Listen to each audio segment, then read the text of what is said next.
যজ্ঞ কেন করা হলো তাহলে? যজ্ঞ কেন করলাম আমরা? উদ্দেশ্য? যজ্ঞ করার মূল উদ্দেশ্য হচ্ছে, আমরা যেটা মানে যতটুকু জানি সেটা হচ্ছে, বলো।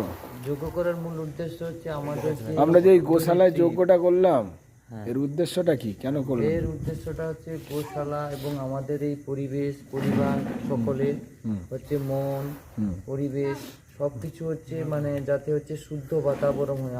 আমরা যে দৈনন্দিন নিত্যকর্ম করে চলেছি, অশুদ্ধ সব নিত্যকর্ম, সেগুলো যাতে হচ্ছে সম্পূর্ণ আকারে সুস্থ হয় এবং আমাদের পরিবেশ এর হচ্ছে বায়ুমণ্ডল অর্থাৎ পৃথিবী, জল, বায়ু, অগ্নি যা কিছু সমস্ত কিছু যাতে শুদ্ধিকরণ হয়, সেটার জন্যই হচ্ছে আমরা যজ্ঞ করছি।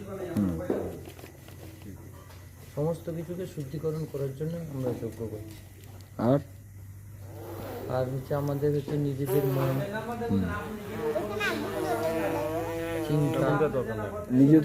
নিজেদের চিন্তা ভাবনার পরিবর্তন এবং নিজেদের মন, নিজেদের আত্মস্থ বোধ সমস্ত কিছুকে শুদ্ধিকরণের করার জন্যই আমরা হচ্ছে মূলত যজ্ঞ করি। আর কিছু জানা আছে? তো আমি একটু বলে দিই, যজ্ঞে আমরা তো যজ্ঞ নিয়ে আমরা যেটা জানলাম যে যজ্ঞের মাধ্যমে পরিবেশ শুদ্ধ হয়, বাতাবরণ ঠিক হয়, আর বাতাবরণ ঠিক হওয়ার ফলে, তো বাতাবরণ ঠিক হওয়া মানে আমাদের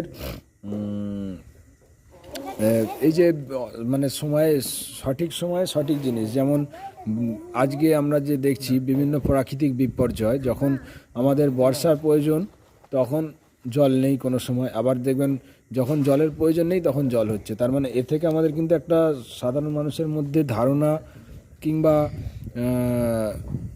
বিষয় আসছে মাথায় যে আমাদের প্রকৃতি কিন্তু দিনে দিনে খারাপের দিকে যাচ্ছে, এবং অত্যাধিক গরম, যেখানে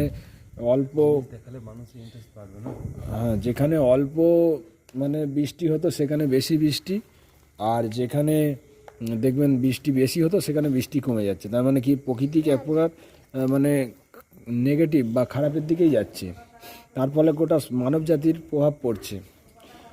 তো তার জন্য যজ্ঞ একটা বিশাল বড় অবদান আছে। নিত্য যদি বাড়িতে যজ্ঞ হয়, বাড়ির মধ্যে আপনার যে সমস্যা আছে, যেমন আমাদের বিভিন্ন বাড়িতে দেখবেন মশা, মাছি, আরশোলা, কীট পতঙ্গ আসছে, সেগুলো কিন্তু অটোমেটিক কমে যাবে। এবং যদি যজ্ঞ আপনার কৃষিকাজেও বিশাল অবদান রাখবে।